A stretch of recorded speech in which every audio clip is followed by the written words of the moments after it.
Et si le chapelet auquel vous vous confiez le plus était en train de perturber discrètement votre vie de prière? C'est la question troublante que le pape Léon XIV a posée lors d'une homélie qui a touché les cœurs à travers les continents, non pour semer l'alarme, mais pour éveiller une conscience plus profonde dans notre discipline spirituelle.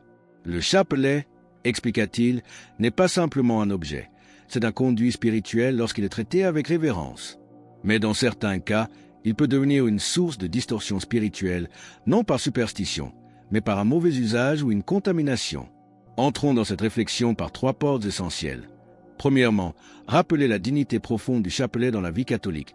Deuxièmement, comprendre comment des objets destinés à la dévotion peuvent être mal utilisés ou profanés. Et troisièmement, redécouvrir comment protéger nos foyers avec vigilance spirituelle et amour pour le Christ. Bien-aimés, ne vous fiez pas à tout esprit, mais éprouvez les esprits, pour savoir s'ils sont de Dieu. Nous avertit Saint Jean, 1 Jean 4:1, un appel au discernement qui est au cœur de cet enseignement. Le chapelet n'est ni une décoration, ni un porte-bonheur. C'est la prière matérialisée, chaque grain étant un pas de plus vers les mystères du Christ. Depuis que saint Dominique reçut ce don par la Vierge Marie, l'Église a reconnu dans le rosaire une chaîne sacrée qui lie le ciel à la terre.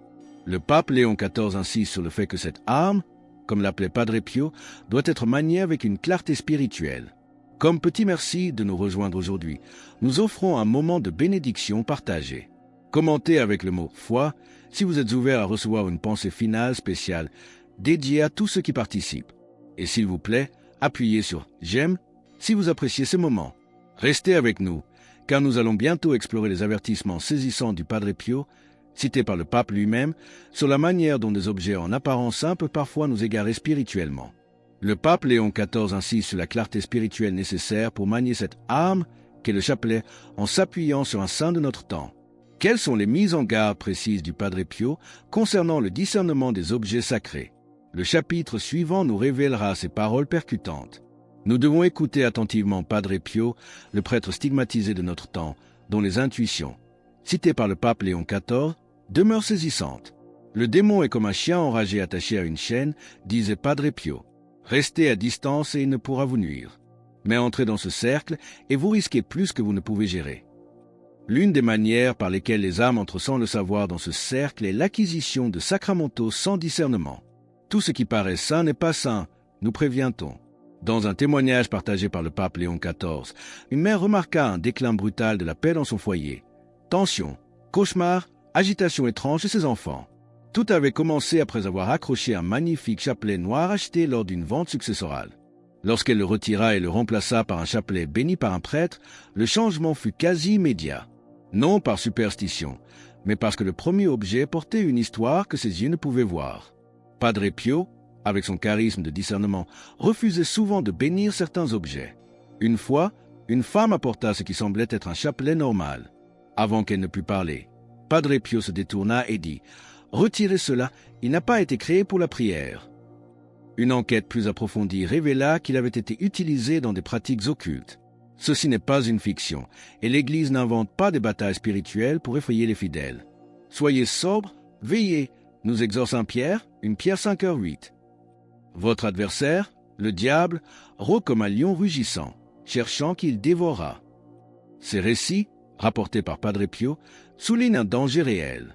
Mais que dit l'Église officiellement sur les sacramentaux et comment le pape Léon XIV met-il en garde contre la commercialisation et les déviances modernes concernant les chapelets? Le chapitre suivant apportera des éclaircissements cruciaux. Le catéchisme de l'Église catholique nous rappelle que les sacramentaux, lorsqu'ils sont utilisés avec foi, nous préparent à recevoir la grâce et nous disposent à coopérer avec elle. Cependant, les objets ne sont pas neutres. Lorsqu'ils sont mal utilisés ou profanés, ils peuvent devenir spirituellement incohérents, voire nuisibles. Le pape Léon XIV s'adresse à notre génération avec urgence.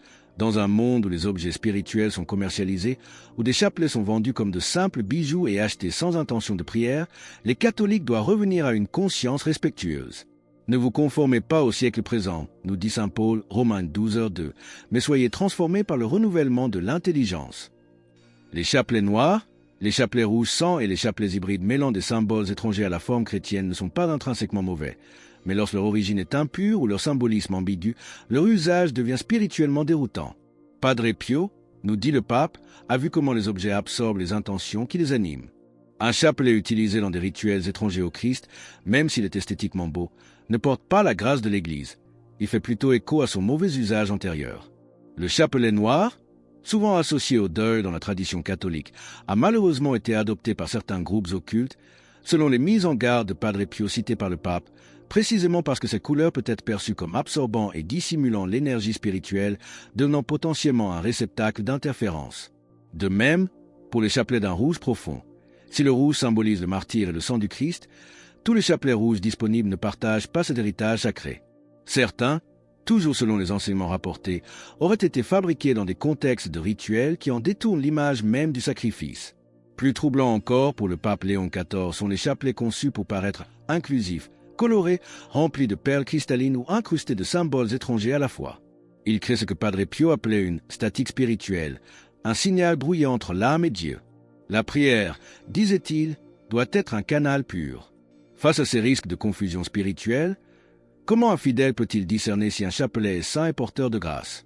Le pape Léon XIV, s'inspirant toujours de Padre Pio, nous offre des clés précieuses.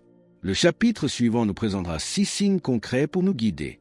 Comment les fidèles peuvent-ils donc discerner ce qui est spirituellement saint? Le pape Léon XIV, s'appuyant sur la sagesse de Padre Pio, offre 6 signes concrets. Premièrement, examinez l'origine du chapelet. S'il provient d'une source inconnue ou de seconde main, demandez une bénédiction à un prêtre. Deuxièmement, soyez attentifs pendant la prière. Si l'utilisation d'un chapelet spécifique provoque de l'anxiété, une sécheresse spirituelle inhabituelle ou des distractions persistantes, prenez en note. Troisièmement, observez sa conception. Des symboles étranges, des perles en forme d'œil ou des motifs non chrétiens n'ont pas leur place dans la dévotion catholique. Quatrièmement, regardez les matériaux. Des os, des cristaux associés à des spiritualités non chrétiennes, où certains métaux peuvent porter des histoires inconnues et potentiellement problématiques. Cinquièmement, faites confiance aux inspirations intérieures de l'Esprit Saint. Si un chapelet vous met mal à l'aise, ne rejetez pas ce sentiment. Enfin, sixièmement, examinez votre vie de prière. Si le chapelet devient un blocage au lieu d'un pont vers Dieu, cela peut être plus que psychologique. L'apôtre Paul nous enjoint. Examinez toutes choses, retenez ce qui est bon. 1 Thessaloniciens 5h21. Ce conseil est particulièrement pertinent ici. Tous ces avertissements nous ramènent à une vérité essentielle. Le cœur du rosaire est le cœur de Marie nous conduisant au Christ. Rien ne peut remplacer la pureté d'intention, la clarté de la foi et l'usage respectueux des objets sacrés. Si cet appel à la vigilance et à la pureté dans la prière résonne en vous comme une invitation à approfondir votre relation avec Dieu, partagez Amen dans les commentaires ci-dessous. La démarche de discernement n'est pas un appel à la peur, mais à la prudence aimante, à une foi éclairée qui cherche à honorer Dieu en toutes choses, y compris dans les instruments de notre dévotion. Ces 6 clés de discernement nous arment de prudence. Mais le pape Léon XIV nous alerte aussi sur des influences spirituelles plus subtiles, des fardeaux invisibles qui peuvent s'installer dans nos foyers à notre insu. Comment ces interférences se manifestent-elles et comment y remédier? Le chapitre suivant abordera ces questions délicates. Un point essentiel soulevé par le pape Léon XIV est que l'interférence spirituelle commence rarement de manière spectaculaire. Elle émerge souvent subtilement, comme un brouillard qui pénètre par une fenêtre ouverte et s'installe sans bruit. Il nous rappelle que le malin préfère la perturbation discrète. Il ne crie pas toujours, il murmure. De nombreux foyers, aujourd'hui, portent des fardeaux non pas à cause de ce qui est visible, mais de ce qui est toléré inconsciemment. Les objets destinés à mener à Dieu peuvent, lorsqu'ils sont profanés ou mal utilisés, semer la confusion plutôt que clarifier le chemin.